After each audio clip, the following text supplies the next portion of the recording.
হাটের পসরা মাথায় নিয়ে রাধা চলেছে মথুরায়, সঙ্গে বড়াই আর সখীরা। রাধা রসিকতা করতে করতে সখীদের সঙ্গে এগিয়ে যায়। বড়াই রাধার সন্ধান না পেয়ে দিশেহারা।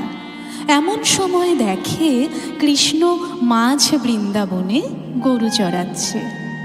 বড়াই কৃষ্ণের সাহায্য চায়। কৃষ্ণ বলে, আগে বলো তোমার নাতনি কেমন দেখতে, তারপর বলবো সে কোথায়। বড়াই রাধার রূপ বর্ণনা করে। কৃষ্ণ মিনতি করে বড়াই যেন রাধাকে কৃষ্ণের প্রতি প্রসন্ন করে। বড়াই রাজি হয়। ও শ্যামরা